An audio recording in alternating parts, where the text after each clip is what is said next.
Hot on the trail of an arsonist. They cause hundreds of deaths and hundreds of millions of dollars in property damage each year. But now Target 12 has uncovered a new way that investigators hope to zero in on fire starters. Eyewitness News reporter Mark Zinni has exclusive details in this Target 12 investigation. Arsonists may count on most of the fires they set, destroying all the evidence against them.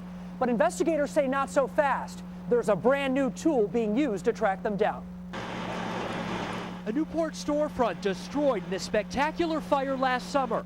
It was one target burned in the latest round of fires believed to have been started by an arsonist. There were flames leaping out of the back of the house. Lois Shapley lives right around the corner from the scene of where this Spring Street home burned. A year later, she still cringes when she hears a siren, especially since a suspect has never been nailed. When you hear the fire engines, you immediately perk up. Last year's fires weren't the first time Newport fell victim to an arsonist. Back in the 80s and 90s, more than a dozen arson fires burned, including this one here at a Salvation Army store. At the time, the city fire marshal said it was likely the work of a single suspect, who to this date has never been captured. That has some questioning if all the fires are connected. Either the person who started these fires was a transient and only comes here once in a while, or it's somebody who just is laying low and waiting for an opportunity to do it all over again. Newport antique store owner Federico Santi knows the fire fear because his store is feet from the Spring Street fire scene.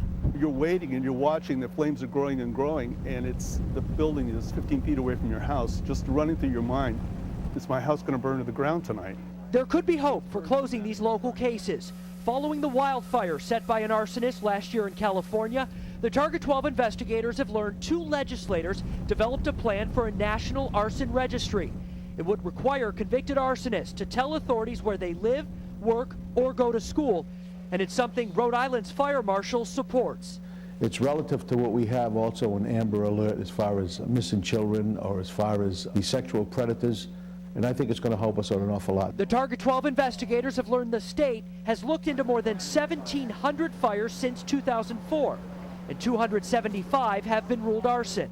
Numbers the fire marshal says an arson registry could help bring down. It would give us a base, and that's what we're looking for, as a base. Right now we have no base. Right now we start from ground zero. I think it could only help and at least bring to the attention of the proper authorities, who's in the area and who's suspect, and they could keep an eye on them. Now, the arson registry bill has already been approved in the U.S. House in Washington. However, it's still in limbo in the Senate. If you want to take a closer look at what it's all about, just go to our website, WPRI.com. With the Target 12 investigators, Mark Zinni, Eyewitness News.